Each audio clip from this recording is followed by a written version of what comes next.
बिस्मिल्लाहिर्रहमानिर्रहीम अस्सलाम वालेकुम dear students, welcome to stars academy LMS, head office Johar town. आज हमारा एमडी कैट क्लास 2023 का पहला लेक्चर है जी। और इस लेक्चर में केमिस्ट्री के अंदर जो बेसिक चीज़ें हैं उनको हमें देखने की ज़रूरत है।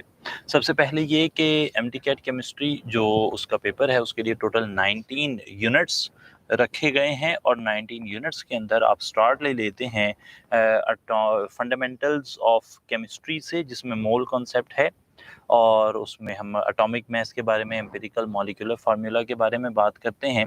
वहाँ से बात शुरू करते हुए हम चलते चलते मैक्रो मॉलिक्यूल्स जो कि सेकंड ईयर का टॉपिक है, यानी कि जो फर्स्ट ईयर के बाद जो दूसरी क्लास आप पढ़ते हैं जिसका रिसेंटली आपने पेपर दिया होगा, उस के हवाले से हम बात करते हैं। ये बात बिल्कुल क्लियर होनी चाहिए कि तमाम तर टॉपिक जो आप एफएससी में पढ़ते हैं, ए लेवल्स में पढ़ते हैं या किसी भी पाकिस्तान के टेक्स्ट बुक बोर्ड के अंदर पढ़ते हैं, वो सारी की सारी बातें एम कैट के सिलेबस के अंदर शामिल नहीं होती। उसमें से सिर्फ कुछ ही हिस्सा शामिल होता है और उसको एक सिलेबस आउटलाइन की शक्ल में, जिसके नीचे उसकी लर्निंग आउटकम्स लिखी गई होती हैं, वो आपको दे दिया जाता है। इस साल भी काफ़ी हद तक सिलेबस जो है वो पिछले वाला ही बल्कि एज सच रेप्लिकेट करने की कोशिश की गई है कि जो सिलेबस लास्ट ईयर था उसी को आप इस साल भी जो है वो डिस्कस कर लें। और उस सिलेबस के अंदर सिलेबस आउटलाइन में introduction to fundamental concepts of chemistry जो हमारा सबसे ही पहला यूनिट है, उसके अंदर हम सबसे पहली बात अगर करें तो सबसे पहली बात है कि व्हाट इज एटॉमिक मास। ये सबसे पहली बात है हमारी कि आखिरकार एटॉमिक मास जो है वो क्या होता है। ये देख लीजिए कि हम सवाल जो है उसके अंदर जो मोस्ट प्रोबेबली पहले हम डिस्क्रिप्शन ज़्यादातर देने की कोशिश करेंगे और फिर डिस्क्रिप्शन की बेस पर क्या क्या सवाल पास पेपर में आ चुके हैं या क्या क्या सवाल आ सकते हैं, इस पर बात होगी। तो एटॉमिक मास को अगर आप डिफाइन करना चाहें तो आप ऐसे कह सकते हैं कि it is the mass of an atom. एक एटम है उसका मास है, आप इसे एटॉमिक मास कह सकते हैं। तो बहुत ही सादा डेफिनेशन है लेकिन बड़ी एम्बिगुअस, बड़ी गैर क्लियर यानी कि अनक्लियर है। बहुत ज़्यादा इससे कुछ इन्फॉर्मेशन नहीं मिल रही। क्या मतलब इस बात का? मान लीजिए ये एक मार्कर जो आपको ग्रीन कलर का एक मार्कर नज़र आ रहा है, ये एक एटम है। तो इसके मास को मुझे क्या कहना चाहिए? इसे मुझे एटॉमिक मास कहना चाहिए। अगर ये एटॉमिक मास है, इसका मास एटॉमिक मास है, तो आखिर इसका मास कितना है ये मुझे कैसे पता लगेगा? क्या सिर्फ हाथ में पकड़कर इसको इस तरीके से किसी भी तरह से मैं इसको वे करने की कोशिश करूं तो क्या मुझे इसका एब्सोल्यूट मास पता लग सकता है? तो जवाब है जी नहीं। मैं इसका मास जो है वो एज सच इसी हालत में इसे बगैर किसी तराजू पर रखे, बगैर किसी वेइंग बैलेंस पर रखे नहीं नाप सकता। इसका मास तो है, इस एटम का मास तो है, यानी कि मास ऑफ एन एटम तो है, इसे एटॉमिक मास तो कहेंगे, लेकिन हमारे पास उसको नापने का, जांचने का, तोलने का, वे करने का, मेजर करने का, कैलकुलेट करने का कोई भी तरीका मौजूद नहीं है। एक ही तरीका हो सकता है और वो तरीका क्या है कि मेरे पास कोई फिजिकल बैलेंस हो, वेइंग बैलेंस हो, इलेक्ट्रॉनिक बैलेंस हो और मैं उसमें एक साइड पर इसको रख दूं और दूसरी साइड पर कोई बाट वज़न, कोई जो है वो जिसका वज़न मुझे पता हो, कोई ऐसी चीज़ रख दूं और दोनों को मैं बैलेंस करूं और देखूं कि इसका वज़न जो है वो कितना आ रहा है। ठीक है जी बात। तो ये क्या हो गया? ये जो दूसरी टाइप अभी मैंने आपको बताई, इसे कहते हैं कि मैं इसका मास मालूम करूंगा किसी और चीज़ के साथ, किसी स्टैंडर्ड के साथ, किसी रेफरेंस के साथ कंपेयर करके मैं इसका मास मालूम करूंगा, रिलेट करके इसका मास जो है वो मालूम करूंगा। तो इसका मतलब ये हुआ कि आम तौर पर ज़्यादा practical term that can be used is not atomic mass, rather it is relative atomic mass। तो ज़्यादा अच्छी टर्म जिसकी हमें बात करनी चाहिए वो है रिलेटिव एटॉमिक मास, और वही हमारे सिलेबस के अंदर भी डिस्कस जो है वो किया गया है कि रिलेटिव एटॉमिक मास। सही है जनाब। अब रिलेटिव एटॉमिक मास जैसे अगर आप ए लेवल्स पढ़कर आ रहे हैं तो उसे ए आर कहा जाएगा। अब ये जो रिलेटिव एटॉमिक मास है ये क्या है? रिलेटिव एटॉमिक मास को हम याद रख लें कि ये है mass of an atom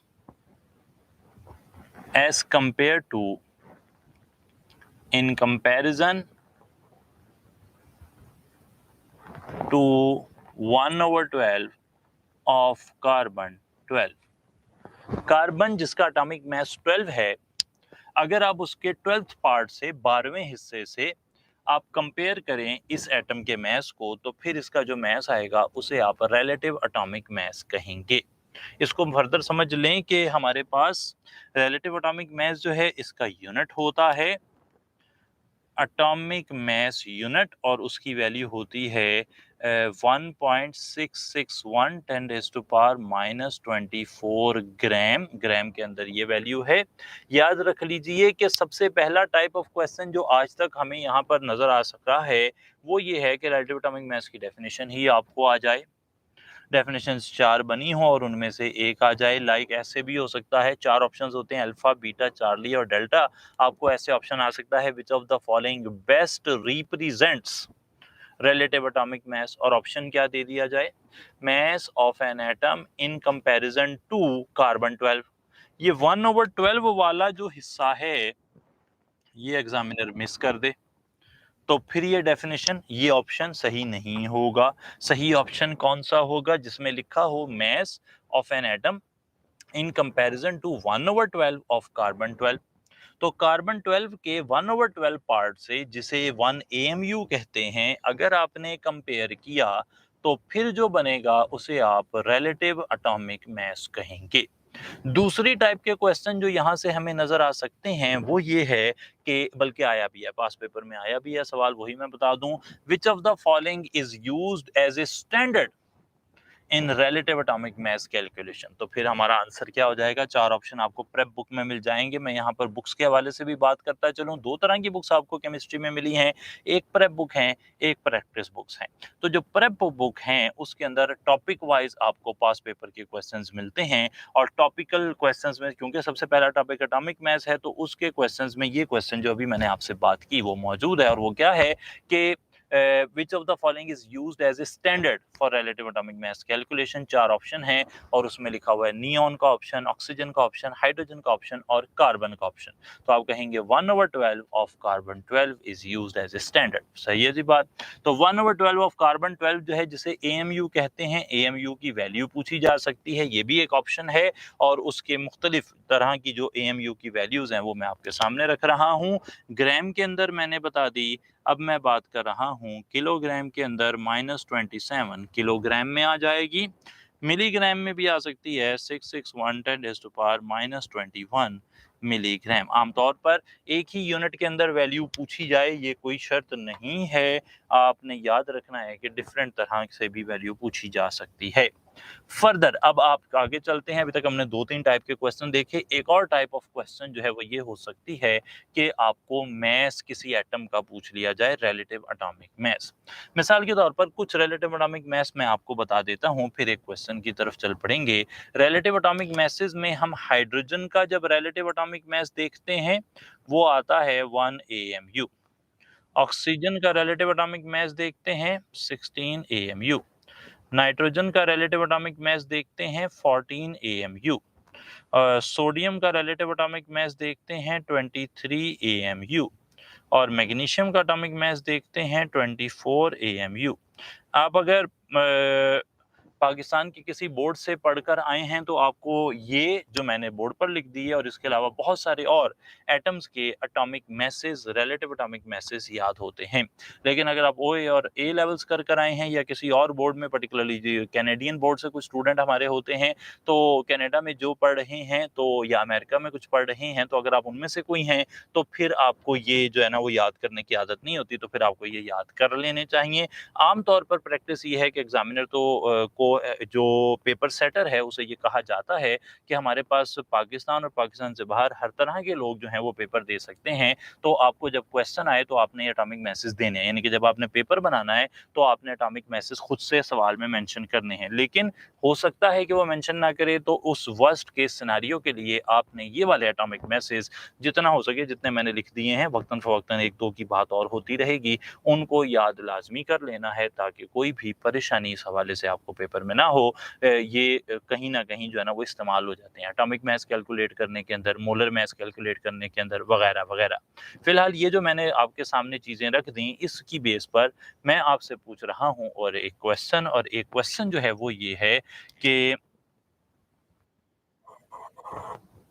यहाँ पर क्वेश्चन आपको इस तरह आ गया कि at relative atomic mass of hydrogen is, ऐसे सवाल आ गया।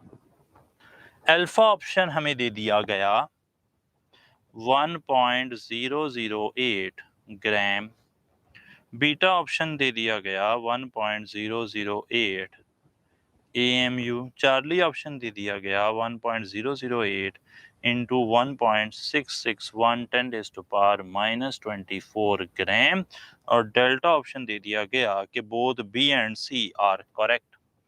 क्या लगता है which of the following is true with respect to relative atomic mass of hydrogen? क्या लगता है आपको?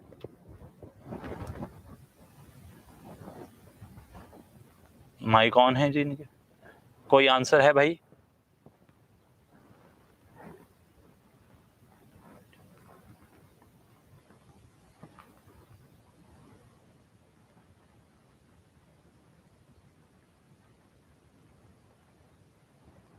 इस कमरे में ना 4 दीवारें हैं। इन 4 दीवारों को माशाल्लाह कोई हमारा ये कमोबेश अगर मिनिमम मैं बताऊँ तो ये 18वां सेक्शन है जिसे मैं पढ़ा रहा हूँ, और माशाल्लाह 18 सेक्शंस में से अक्सरियत जो है उसमें मैं इन 4 दीवारों को ही पढ़ा रहा होता हूँ। कोई सामने से किसी को तौफ़ीक नहीं होती कि वो मेरे सवाल का जवाब दे दे।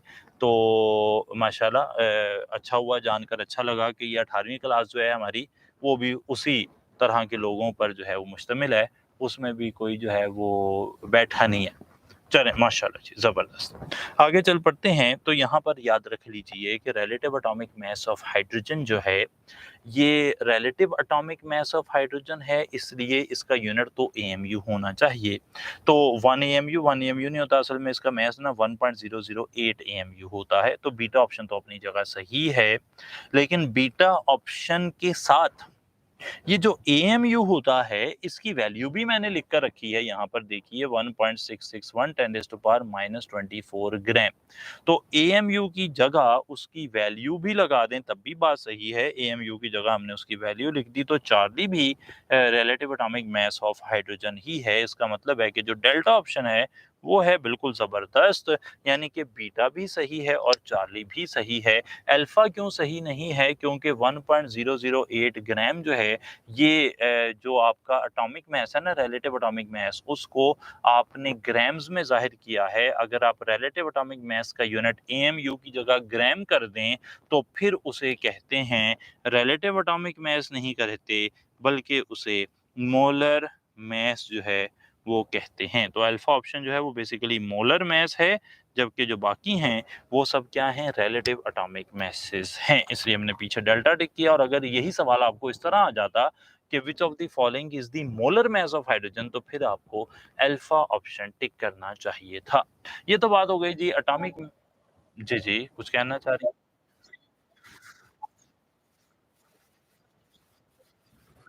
चार्ली में ये कहा कि 1.008 एएमयू की जगह ये जो एएमयू लिखा है, इसकी जगह इसकी वैल्यू लगा दी है। यूनिट की जगह उसकी वैल्यू लग सकती है। फिजिक्स में ये बड़ा कॉमन है, केमिस्ट्री में भी हमने वही चीज़ लगाई है कि एएमयू की जगह उसकी वैल्यू लगा दें तो भी बात वही रहती है, बात चेंज नहीं होती। क्लियर है जी बात? अब ये तो हो गई बात रिलेटिव एटॉमिक मास, और एटॉमिक मास की बड़ी अच्छी एक इंफॉर्मेशन थी। इससे आगे की तरफ चलते हैं तो हमारे पास जो नेक्स्ट चीज़ डिस्कस हो रही है वो है कि एम्पिरिकल फार्मूला क्या है। एम्पिरिकल फार्मूला क्या होता है?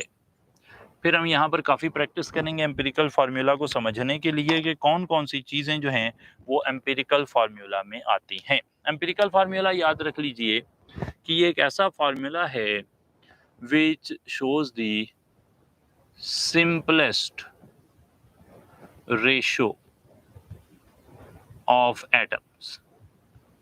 यूं भी कह सकते हैं कि it is the simplest formula. तो एम्पिरिकल फार्मूला जो है वो असल में सिंपलेस्ट फार्मूला है जो सिंपलेस्ट रेशो ऑफ एटम्स को शो करता है। मैं आपके सामने कुछ रैंडम एग्जांपल्स लिख रहा हूं। आपने देख लेना है कि जो मैं आपके सामने लिख रहा हूं क्या वो एम्पिरिकल फार्मूलाज ही हैं या वो एम्पिरिकल फार्मूलाज नहीं हैं। मैं NaCl, आगे चलते हुए मैंने लिख दिया सिलिकॉन कार्बाइड, मैंने लिख दिया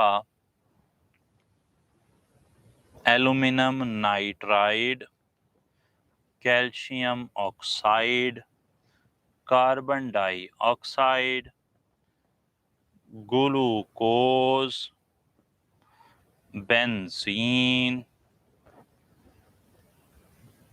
HCHO या फिर CH2O। काफी सारे लिख दिए आपके सामने और इन सब में अब हम ये फाइनल करना चाहते हैं कि क्या ये एम्पिरिकल फार्मूलाज हैं या ये मॉलिक्यूलर फार्मूलाज हैं। आपके ख्याल में यहाँ जो पहला ऑप्शन है NaCl, क्या ये एम्पिरिकल फार्मूला है या नहीं है। एम्पिरिकल जी, silicon carbide, aluminium nitride, calcium oxide, carbon dioxide. अब सोचकर बताइए।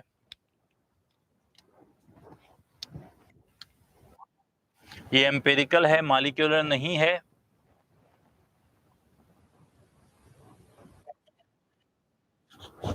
एम्पिरिकल है। अगर ऐसे सवाल आ जाए CO2 इज, चार ऑप्शन आ जाए, empirical formula only, molecular formula only, both empirical formula and molecular formula, और एक ऑप्शन आ जाए नन या डिफिकल्ट टू प्रिडिक्ट, ऐसे कह दे। सी है जी, बाकी लोग भी कहते हैं सी है।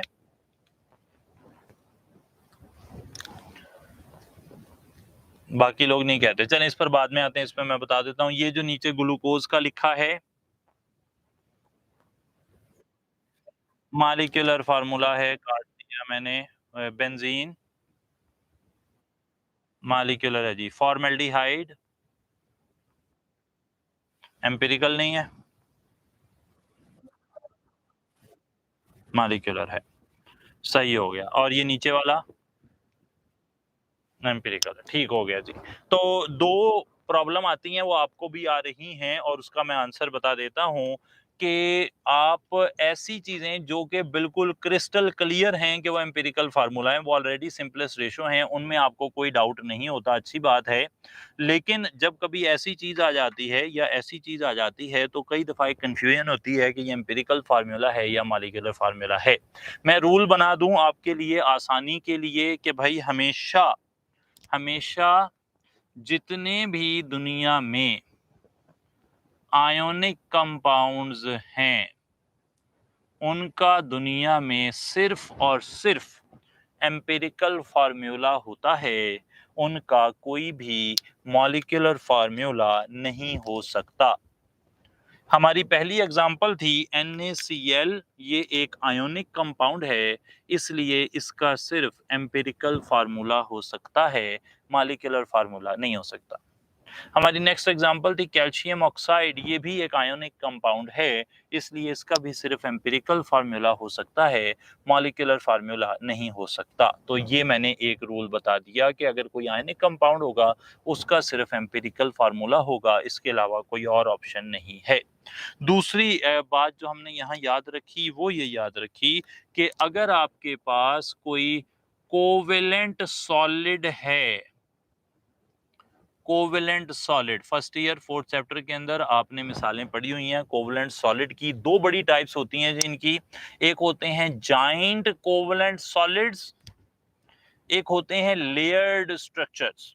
रिपीट कर देता हूं, giant covalent solids like diamond, layered structures like graphite.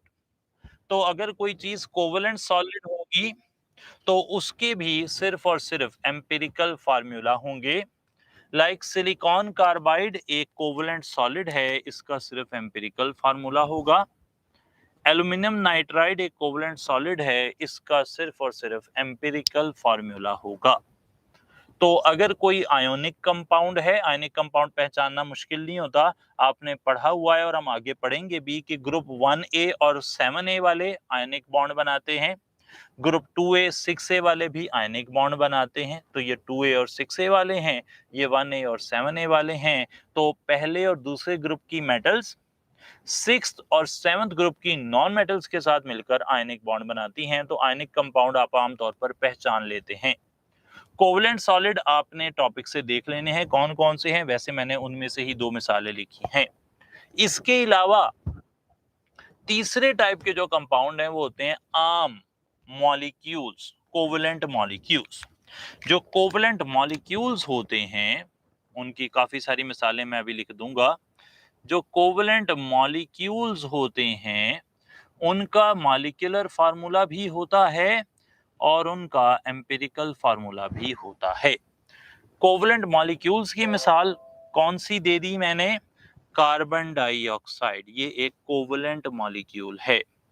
मैंने मिसाल दे दी ग्लूकोज की, मैंने मिसाल दे दी बेंजीन की, मैंने मिसाल दे दी फॉर्मेल्डिहाइड की, और मैंने मिसाल दे दी फॉर्मेल्डिहाइड की। ये भी फॉर्मेल्डिहाइड का ही फार्मूला है जी, बस उसे मैंने H2 को मिला के लिख दिया है। ठीक है जी बात। अब आ जाते हैं दोबारा से CO2 के बारे में सवाल था, अल्फा बीटा चार्ली या डेल्टा।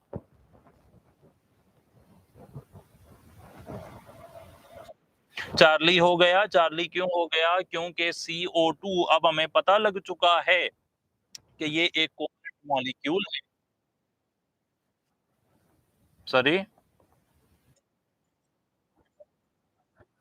ज्यादातर वाला मसला मैंने हल कर दिया कि आयनिक कंपाउंड जो है वो तो आपको पता लग गया कि अल्कली मेटल होगी या अल्कलाइन अर्थ मेटल होगी, वो हेलोजन से मिलेगी या चैल्कोजिन से, ऑक्सीजन वाले ग्रुप से मिलेगी, तो आयनिक बॉन्ड बनेगा। कोवलेंट मॉलिक्यूल का कोई मसला नहीं है। आपने जो पढ़े हुए हैं ऐसे कर लेते हैं जिनका वेस्पर थ्योरी में आपने स्ट्रक्चर पढ़ा होता है। मशहूर मशहूर मिसालें सेकंड ईयर में आपने पढ़ी हैं, मैं लिस्ट बना देता हूं। ऑर्गेनिक केमिस्ट्री आपने पढ़ी हुई है, इसका मतलब है आपको एसिटिक एसिड पूछा जा सकता है, आपको फॉर्मिक एसिड पूछा जा सकता है, आपको फॉर्मेल्डिहाइड पूछा जा सकता है, ऑर्गेनिक कंपाउंड पूछे जा सकते हैं क्योंकि वो कोवलेंट होते हैं। मशहूर मशहूर में आपने कार्बन डाइऑक्साइड पढ़ा हुआ है, अमोनिया पढ़ा हुआ है, वाटर पढ़ा हुआ है, मीथेन पढ़ा हुआ है। इन सब में एक चीज कॉमन है। वो चीज कॉमन क्या है? वो है कॉमन ये, एम्पिरिकल फार्मूला को अगर आप n से मल्टीप्लाई करें तो मॉलिक्यूलर फार्मूला आता है। इन सब चीजों के लिए एम्पिरिकल फार्मूला और मॉलिक्यूलर फार्मूला सेम है। ये सेम कब होता है? जब n की वैल्यू 1 होती है। यहाँ पर सेम एम्पिरिकल फार्मूला है, सेम मॉलिक्यूलर फार्मूला इन चारों कंपाउंड्स के लिए, बल्कि इसके लिए भी, ये पांचों। एन जी शो कर रहा है, किसको शो कर रहा है? एन शो करता है molecular formula mass divided by empirical formula mass. Molecular formula mass आप CO2 का देख लें, एक मॉलिक्यूल का मैस है 44 और इसका एम्पिरिकल फार्मूला भी सेम है, तो एम्पिरिकल फार्मूला मैस भी 44 है, इसलिए आंसर 1 आ गया। और जब ये 1 आएगा तो एम्पिरिकल फार्मूला और मॉलिक्यूलर फार्मूला बराबर हो जाएंगे। ठीक है जी बात। तो ये हमने कुछ मिसालें देख ली और ये सारी सेकंड ईयर की एग्जांपल्स हैं जी। सारी सेकंड ईयर में जो आपने पढ़े हैं ना ऑर्गेनिक कंपाउंड्स, वो सारे के सारे कोवलेंट ही थे, अक्सर उसमें से कोवलेंट थे।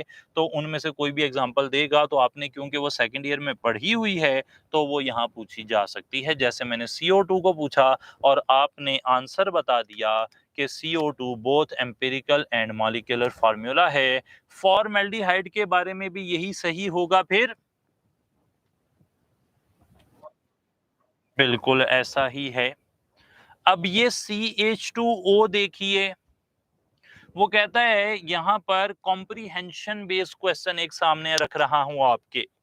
वो कहता है जी CH2O is empirical formula of CH2O is the empirical formula of option दे रहा है आपको ग्लूकोज,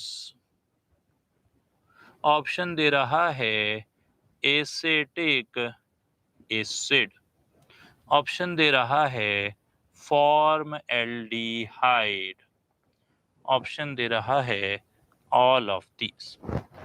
क्या लगता है? इसे कहते हैं कॉम्प्रिहेंशन। जब आप आंसर देखते हैं, आंसर सही लगना शुरू हो जाता है और आप कॉम्प्रिहेंड नहीं करते, कलेक्ट नहीं करते डाटा को, तो प्रॉब्लम होती है। एक ने कहा ग्लूकोज, एक ने कहा फॉर्मेल्डिहाइड, एसिटिक एसिड किसी ने नहीं कहा। अब किसी ने कहा ऑल ऑफ दीज। क्यों कह दिया? देखिए, ये ग्लूकोज है, ग्लूकोज होता है C6H12O6। ये सिंप्लीफाई करें 6 के टेबल पर तो ये बन जाता है CH2O। एसिटिक एसिड देखिए, 2 कार्बन 4 हाइड्रोजन 2 ऑक्सीजन, तो यहां पर सिंप्लीफाई करेंगे तो CH2O आएगा। फॉर्मेल्डिहाइड भी CH2O। तो याद रख लीजिए, ये तीनों का ही एम्पिरिकल फॉर्मूला है CH2O। यहां पर कॉम्प्रीहेंड करने की जरूरत पड़ गई। अगर अल्फा ऑप्शन सही लग रहा था आपको, तो आपको सबसे पहले पेपर में ये जरूरी है कि आप देखें both of these, none of these, all of these, ऐसा ऑप्शन तो नहीं है। अगर ऐसा ऑप्शन है तो आपको सारे ऑप्शन पढ़ने पड़ेंगे। मिसाल के तौर पे delta option all of these ना होता, नन ऑफ दीज ना होता, और आप अल्फा ऑप्शन सॉल्व करते, आपको पता लगता है इसका एम्पिरिकल फार्मूला यही है, आप उसे टिक कर देते, बस बाकी पढ़ने की जरूरत नहीं थी। लेकिन जब अल्फा के बाद डेल्टा ऑप्शन लिखा है ऑल ऑफ दीज, तो ये चांस मौजूद है कि ये भी हो सकता है कि अल्फा के अलावा जो बीटा और चार्ली हैं उनका भी सेम एम्पिरिकल फार्मूला आ जाए। तो जब भी all of these, none of these, both B and C, both A and C ऐसे ऑप्शन आए, तो फिर आपको सारे हल करने चाहिए। आपको सिर्फ और सिर्फ पहला या दूसरा ऑप्शन पढ़कर अपना आंसर नहीं लगाना चाहिए, क्योंकि गलती का चांस यहाँ बहुत ज्यादा हो जाएगा। उम्मीद है ये बात भी पता लग गई। अब देख लेते हैं कि एम्पिरिकल फार्मूला को डिटरमिन करना पड़ जाए तो कैसे करेंगे। Determination of empirical formula. Empirical formula आखिर मालूम कैसे होगा? एम्पिरिकल फार्मूला को डिटरमिन करने के 4 तरीके, 4 स्टेप्स हैं, तरीके तो नहीं कहेंगे, स्टेप्स हैं 4। और उनमें से पहला स्टेप ये है, आपने परसेंटेज कैलकुलेट करनी है। परसेंटेज के बाद आपने मोल्स कैलकुलेट करने हैं। मोल्स के बाद आपने मोल रेशो कैलकुलेट करनी है, और अगर जरूरत पड़ी तो आप सिंपलीफाई कर लेंगे। 4 ऑप्शन हैं, सॉरी 4 स्टेप्स हैं। सबसे पहले मैं एक क्वेश्चन यहाँ पर आपके जहन नशीन करवा दूं कि जब डिटर्मिनेशन ऑफ एम्पिरिकल फार्मूला से क्वेश्चन आने की बात बनेगी, तो सबसे पहला ही सवाल ये आ सकता है कि विच of the following is not a step in the determination of empirical formula. यानी कि 4 स्टेप जो मैंने आपको बताए हैं, इनमें से वो एक स्टेप को माइनस कर देगा, गलत कर देगा, कोई और ऑप्शन डाल देगा, इररिलेवेंट सा, गलत सा, बेकार सा, और पूछेगा विच of the following is not a step in the determination of empirical formula. तो आप कहेंगे कि परसेंटेज कैलकुलेशन तो है, मोल्स कैलकुलेशन तो है माशाल्लाह, मोल रेशो कैलकुलेशन भी है, लेकिन सिंपलीफाई करना भी है। अगर इसके अलावा कोई और ऑप्शन हुआ तो फिर आप कहेंगे कि ये एक स्टेप नहीं है for the determination of empirical formula. दूसरी टाइप का क्वेश्चन जो यहाँ हम एक्सपेक्ट कर रहे हैं वो ये कि आपको पूछ ले कि विच of the following is the correct sequence for the determination of empirical formula. तो सीक्वेंस क्या है? सबसे पहले परसेंटेज निकालें, फिर मोल्स कैलकुलेट करें, फिर मोल्स रेशो कैलकुलेट करें, और आखिर में अगर जरूरत पड़े तो सिंपलीफाई कर लें।